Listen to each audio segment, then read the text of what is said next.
The city stretched endlessly below, a quilt of glass and steel glittering in the late morning light. From the 47th floor of the Whitman Tower in Manhattan, the skyline looked like it was bowing to the power held inside that building. But within the conference room, the air was taut with a different kind of energy, the kind that clung to silence just a little too long, waiting for someone brave enough to break it. Vanessa Brooks stood at the window for a moment, her reflection blending with the sprawl of skyscrapers behind her. At 35, she carried the kind of presence people couldn't quite name but always noticed. She was dressed in a tailored navy suit, her hair pulled into a sleek bun, and her calm eyes held the kind of depth that came from years of walking into rooms where no one expected her to belong, and leaving those same rooms in command of them. She adjusted the strap of her watch, a gift from her late father, and turned back toward the polished mahogany table where everything was about to unfold. Her team sat on one side, notebooks open, faces alert but careful. Across from them sprawled the Whitman executives, their body language already broadcasting a sense of entitlement. And at the head of their side sat Charles Whitman himself, leaning back in his chair like a king surveying his kingdom. Vanessa's heartbeat was steady, but inside, she couldn't ignore the weight of the moment. This deal was more than numbers and market value. It was about every sacrifice she had made, every closed door she had forced open, and every younger version of herself who had once been told to sit quietly in the corner. Now she was here to speak, and not just for herself. The silence broke with the shuffle of papers as Vanessa stepped forward, placing her folder neatly on the table.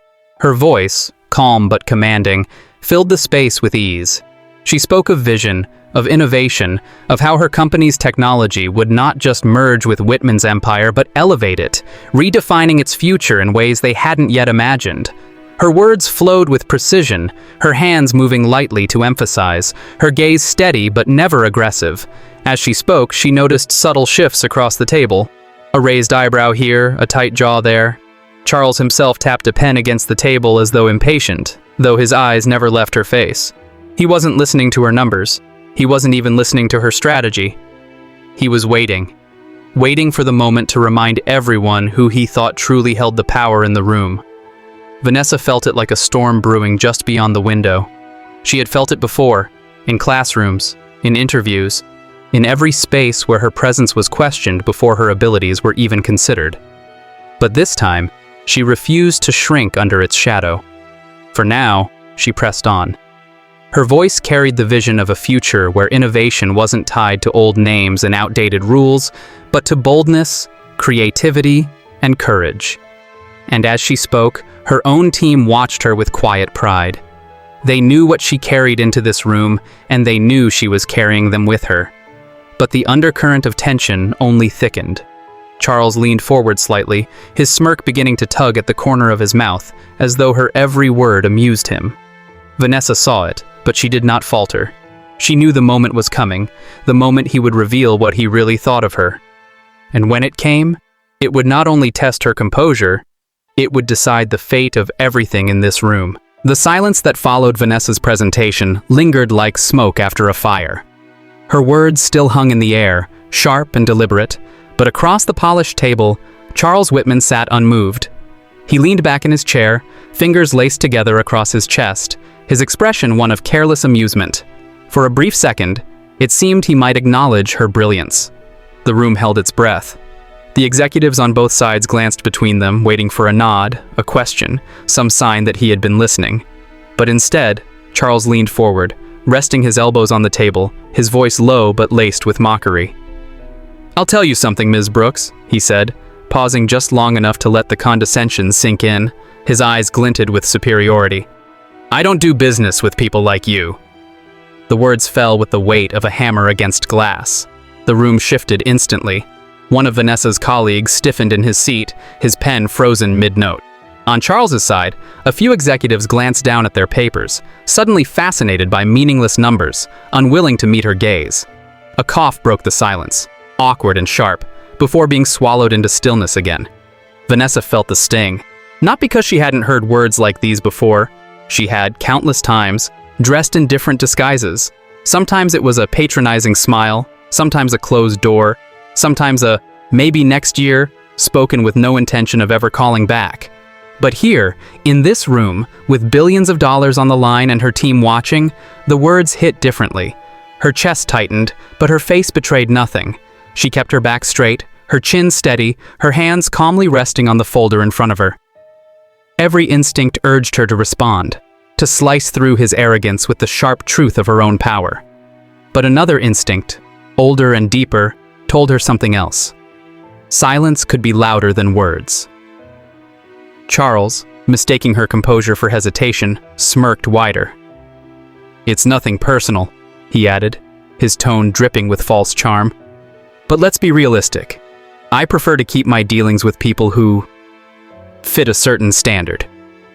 He gestured vaguely with his hand, as though waving her aside like an unworthy competitor at a game he thought he already won. The other executives shifted again. They didn't agree, not openly at least, but none of them spoke. And in their silence, Vanessa felt the familiar weight of complicity. It wasn't just Charles' words that stung, it was the way the room bent to accommodate them, to let prejudice live unchecked within the walls of power. For a moment, she lowered her gaze to the papers before her. The numbers were solid, the deal was flawless. By every measure, her company was the stronger one at the table. And yet here she was, being told she was not enough, not because of her work, not because of her vision, but because of who she was. Her fingers brushed against the watch on her wrist. She remembered her father's words when she was younger, whispered in their kitchen after another day of doors closing.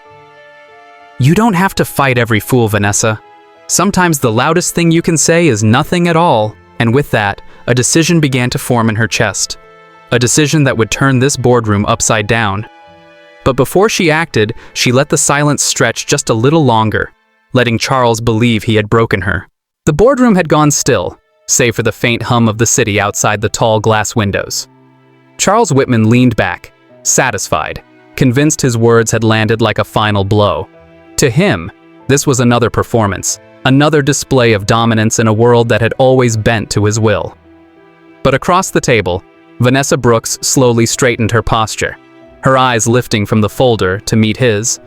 Her face was calm, almost serene, but in her stillness was something unsettling, a strength Charles hadn't anticipated.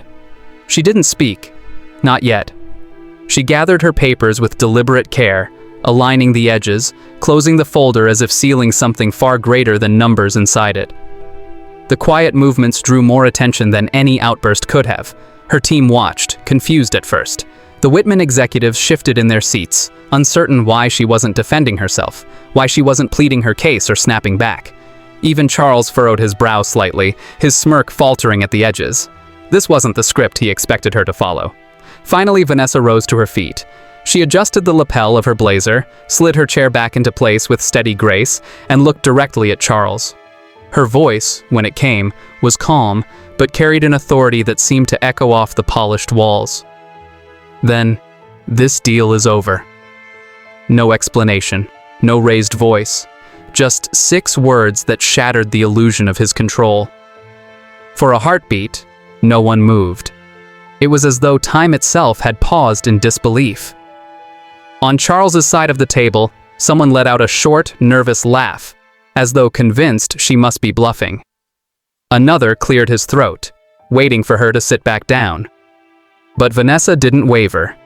She gathered her folder under her arm, glanced briefly at her team, not with apology but with assurance, and turned toward the door. Her heels clicked softly against the marble floor, each step punctuating her decision. With every stride, the power in the room shifted. Charles sat frozen, his mouth slightly open, his hand still clutching the pen he had been tapping moments earlier. His arrogance had no script for this ending. At the door, Vanessa paused, just long enough to glance back. Her gaze swept the table, not at Charles, but at everyone who had stayed silent. It was a look that carried both disappointment and truth, the kind that lingered long after words faded. Then she opened the door and walked out, the echo of her departure louder than anything she could have said. The door clicked shut behind her, leaving silence in its wake. But it wasn't the silence of submission anymore. It was the silence of reckoning. Charles shifted in his seat, the smirk gone entirely now, replaced by a flicker of unease he tried to hide. The weight of what had just happened began to press down on the room. And though he didn't know it yet, the The real consequences of his arrogance were already in motion. The boardroom felt hollow after Vanessa's departure, as though her presence had taken the air with it. The Whitman executives shifted uneasily, whispering among themselves, trying to make sense of what had just unfolded. Charles Whitman sat at the head of the table, stiff and simmering, his jaw tight. "She'll be back," he muttered under his breath, loud enough for his people to hear. "These types always bluff. She doesn't have the leverage to walk away from $3 billion. But even as he said it, doubt was clawing at the edges of his confidence. The way she had walked out, steady, unshaken, certain, it hadn't looked like a bluff. Minutes later, his phone buzzed against the table. He ignored it at first, waving a hand impatiently while one of his executives tried to recover the meeting's direction. But the phone buzzed again, sharper this time. With a sigh of irritation, Charles snatched it up and pressed it to his ear. The voice on the other end wasn't one he expected. It was one of his own board members, their tone urgent and edged with panic. "Charles, what the hell happened in there?" Charles frowned, leaning back in his chair. "What are you talking about? Just a little posturing. She'll come around." But the voice sharpened. "Do you even realize who you just dismissed? Vanessa Brooks wasn't here looking for your support. You were here looking for hers." The words landed heavier than he could admit. A bead of sweat traced his temple as he tried to laugh it off. "My company doesn't need hers. She runs a flashy little tech firm, nothing more." But the board member cut him off, their voice rising. "Her little tech firm just secured exclusive contracts with 2 governments and 3 Fortune 500 companies. Their growth has been exponential. They're outperforming projections quarter after quarter. This merger was projected to double our market value overnight. Without it, our expansion plans are dead. Do you understand what you've done?" The room around Charles had gone completely silent.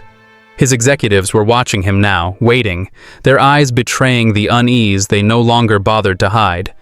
Charles pressed his fingers to his forehead, trying to steady his voice. "We'll call her back. Smooth it over." But the voice on the phone was cold now, stripped of patience. "She won't answer, Charles, and even if she did, what makes you think she'd say yes after the way you treated her? You've cost us billions. And worse, you've humiliated this company in front of every major investor. Do you have any idea what the markets will say when word gets out?" The line clicked dead before Charles could respond. He stared at the phone in his hand, his knuckles pale, his mind racing with calculations that only spiraled into darker numbers. For the first time in years, Charles Whitman felt something unfamiliar tightening in his chest. Fear. Not of losing money. He had lost money before. This was deeper. It was the fear of irrelevance, of watching his empire crumble because of his own arrogance. Across the table, one of his executives finally spoke, voice quiet but firm. "What's the plan now, Charles?" But Charles didn't answer, because for the first time in his career, he didn't have one. By the next morning, whispers had already turned into headlines. What began as murmurs in private phone calls between investors and executives exploded across financial networks and online forums. Vanessa Brooks walks away from 3B merger. Whitman Empire in crisis after failed deal. Power shift. The woman who said no. The world outside Whitman Tower had not missed the silence that followed Vanessa's exit. In fact, silence had become her greatest statement. She hadn't needed a press release, hadn't needed to defend herself. Her choice to walk away, calm, measured, without anger, was louder than anything she could have said.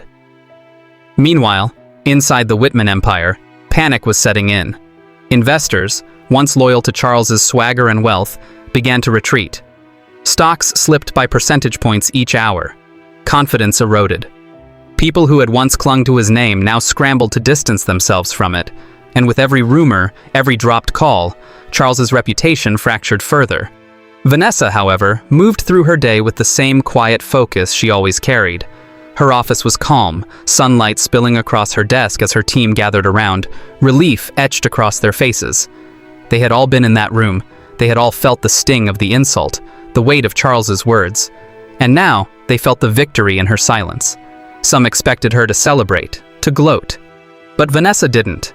She simply smiled, thanked her team for their work, and reminded them of the next steps for the company's expansion. To her, the deal was never about proving herself to Charles. It had been about opportunity, about vision. And walking away was just as much a step forward as signing that contract might have been. But still, the world watched her. On television, commentators dissected the moment. Some praised her composure, calling it a masterclass in leadership under fire. Others speculated whether she had been reckless, letting billions slip through her fingers. Yet the deeper the story reached, the clearer the truth became. Vanessa had walked away from a man who believed her value was negotiable, and in doing so, she had redefined the terms of power. For Charles, the fallout was harsher. He found himself cornered in interviews, asked about the failed merger, asked whether the rumors of prejudice were true. He deflected, laughed awkwardly, tried to steer the questions elsewhere. But every denial only deepened the damage. Investors no longer trusted him. His empire, the one he had built on arrogance and intimidation, now stood on unsteady ground. Behind closed doors, some of his own executives whispered about new leadership. They were tired of being chained to his pride, tired of watching billions vanish because of his ego. And for the first time, Charles felt the sting of being the one underestimated. Vanessa, on the other hand, was not chasing the noise. She declined interviews, turned down invitations to panels, and kept her focus inward. Her company pressed forward with new contracts, new partnerships. Her people knew she wasn't driven by the spotlight, she was driven by purpose. And yet, in the quiet of her office, Vanessa allowed herself one moment to reflect. She thought of the long road that had led her here, of the nights studying at her kitchen table, of the times she'd been passed over for promotions, of the moments she had doubted whether her presence in rooms like Whitman's was ever possible. She thought of her father's words, of resilience passed down like an inheritance. She realized then that this wasn't just her victory, it belonged to every person who had ever been told they were not enough. But the story was not finished yet, for there was still one lesson, the one that mattered most, waiting to be uncovered. The storm had passed, but its echoes lingered. Weeks after the failed merger, Vanessa Brooks sat in her office, the city lights flickering through the window like stars pressed against glass. Her company was thriving.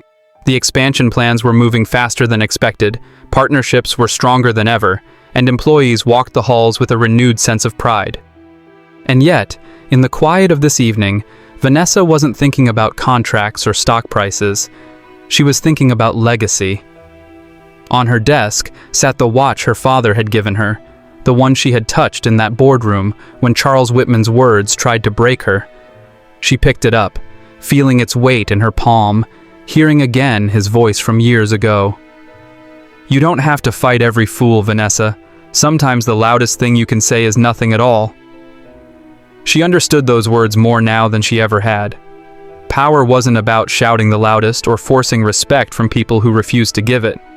Power was in choosing when to walk away. It was in knowing your worth so deeply that no one else could put a price on it. Her phone buzzed with yet another request for an interview. She didn't answer. She didn't need to. The world had already written its story about her. A story not of scandal, but of strength. And she knew the real victory was not in proving Charles wrong, but in proving to herself, and to every silent observer, that she had never needed his approval to begin with. Across the city, Charles Whitman's empire continued to fracture. Investors pulled out, trust eroded, and the whispers of new leadership grew louder. He had built his name on arrogance, and arrogance had undone him. Alone in his office, he too must have replayed that moment, the click of the door closing behind Vanessa, the moment his empire began to crumble. But Vanessa wasn't thinking about him. She was thinking about the young black woman working late in some office tonight, doubting whether her voice mattered. She was thinking about the young man preparing for an interview, wondering if he would be dismissed before he even sat down. She was thinking about her community, about every person who had been told they didn't belong in rooms of power. For them, she carried her lesson forward. She understood now that the true measure of leadership wasn't in the deals signed or the wealth accumulated. It was in the dignity you refused to surrender, the grace you carried even when the world tried to strip it away. She leaned back in her chair, the watch resting in her hand, her gaze drifting out over the city that once felt too vast, too untouchable. Now it felt different. Not conquered, not owned, but equal, as though every light was a reminder that she belonged here, and always had. And so the story closed not on billions lost or empires shaken, but on something greater. The quiet triumph of a woman who showed the world that respect is not granted by others. It is claimed by standing in your own worth.